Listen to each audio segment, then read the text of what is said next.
Most people would agree that Abraham Lincoln was one of the best presidents in American history. The guy who came after him, Andrew Johnson, was one of the worst. Johnson grew up in Tennessee, and his family had basically no money. He apprenticed for a tailor instead of going to school. He couldn't even write his own name until he's 18 when his wife Eliza teaches him. But he's charming and he's a great speaker and he's really made for politics. Johnson starts as a town councilman, then a mayor, then a state representative. He wins a seat in Congress and serves for 10 years. He brands himself as this populist politician who speaks for ordinary working people. And this annoys a lot of the wealthy Tennessee establishment. And they actually redraw the districts and Johnson loses his seat. He responds by running for governor and then makes it to the United States Senate, where he catches the attention of President Abraham Lincoln. Tennessee secedes and joins the Confederacy in July 1861, but Johnson stays in Washington and remains loyal to the Union, and he's the only Southern senator to do that. 3 years later, Lincoln is running for re-election, and he picks Johnson to be his running mate. They win, and the inauguration is on March 4th, 1865. And this is the biggest moment of Andrew Johnson's career. In 30 years, he's gone from being basically nobody to the Vice President of the United States, and he shows up completely drunk. He gives this rambling 3-hour speech where he's barely coherent. He's supposed to swear in the senators, but he forgets the word. People immediately start saying he should resign over the embarrassment, but he doesn't.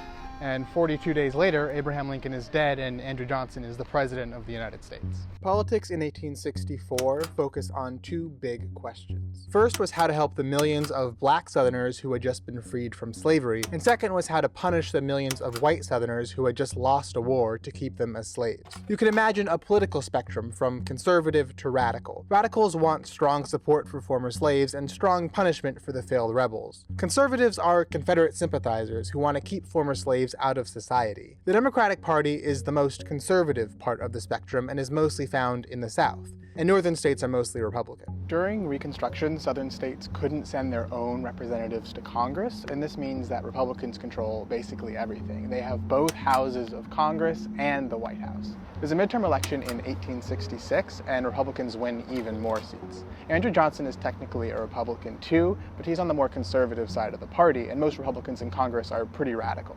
Republicans like Thaddeus Stevens. Senator Stevens was a leader among radical Republicans and dedicated his career to fighting racism. 100 years later, the first school in Washington, D.C. for black students was named after him. He's also super old and frail, and he has to be carried around everywhere on a chair. Stevens and Johnson clash on basically everything. In 1866, Congress passes this civil rights law that says all citizens should be treated equally regardless of race. Andrew Johnson vetoes it because he doesn't think that former slaves possess the requisite qualifications to become citizens. But then Congress overrides his veto, which you need a 2/3 majority to do. That had only happened 6 times before in American history. It happens to Johnson 15 times, and that's still a record. Congress is trying to take power over Reconstruction away from the president, but Johnson can't even get things done within his own administration. See, the president has to delegate a lot of things to the people around him, his cabinet. These people were all appointed by Lincoln, and they don't really get along with Andrew Johnson. One guy in particular, Edwin Stanton, is the Secretary of War, which means anything Johnson wants to do with the military has to go through him. And Stanton is way more radical than Johnson. He doesn't always obey orders, and he's giving his own orders without permission. Republicans in Congress like him, but Johnson doesn't. So Congress passes this law called the Tenure of Office Act, which makes it illegal for a president to fire a cabinet member without congressional approval. This is good for Stanton, but Congress is more concerned with impeaching the president. The law literally uses the phrase high misdemeanors, which is in the Constitution under what a president can be impeached for. On February 21st, 1868, Andrew Johnson fires Secretary Stanton. 3 days later, the House of Representatives votes to impeach the president. The committee meets and comes up with articles of impeachment, basically a list of things the president did wrong, and the House votes again on those. Most of the articles against Johnson are about the Tenure of Office Act, and there are a few personal attacks thrown in. Thaddeus Stevens volunteers, and they carry his chair across the Capitol to the Senate and announce the impeachment of Andrew Johnson. Now the Senate acts as a jury to decide whether or not to convict the president on these articles. The trial begins on March 5th, and it's a big event, but the trial itself is really boring. One congressman gives a speech that lasts for 3 days, just detailing how Andrew Johnson broke the Tenure of Office Act. Andrew Johnson never shows up, but his defense lays out this case that the Tenure of Office Act is unconstitutional, and it technically shouldn't even apply in this case, and mostly that Congress is preventing the president from doing his job and keeping the country safe. But the biggest thing working in Andrew Johnson's favor was never even mentioned in the trial, and that's a guy named Benjamin Wade. Wade is president pro tempore of the Senate, which in 1868 means he's next in line to be president if Johnson is convicted. And Wade is really radical. He supported women's suffrage, which was crazy at the time. He once called Lincoln white trash for not ending slavery fast enough. He may have been friends with Karl Marx.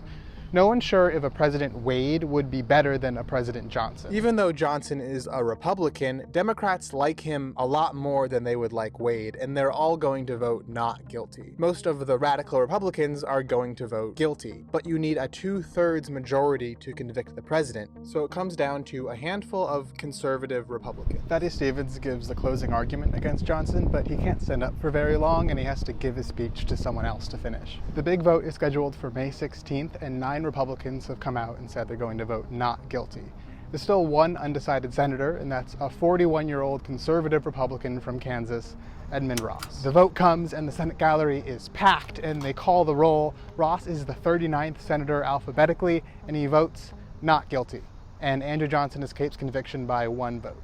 Ross later said he was worried about separation of powers, and he didn't think the president should be removed from office for something so unimportant. Thaddeus Stevens is furious. He's carried out on his chair and he's yelling about how the country is doomed.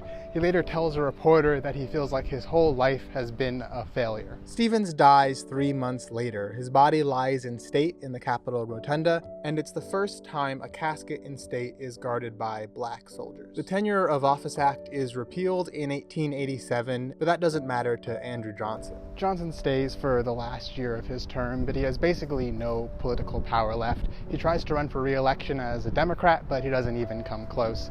He dies in 1875. It's really exciting to talk about the political drama of impeachment, but it's important to remember that Andrew Johnson was incredibly racist. Decisions he made as president allowed for the rise of Jim Crow. He basically ensured another century of black oppression. If Lincoln had picked anyone else to be his vice president, especially someone like Thaddeus Stevens, the United States would look a lot different today.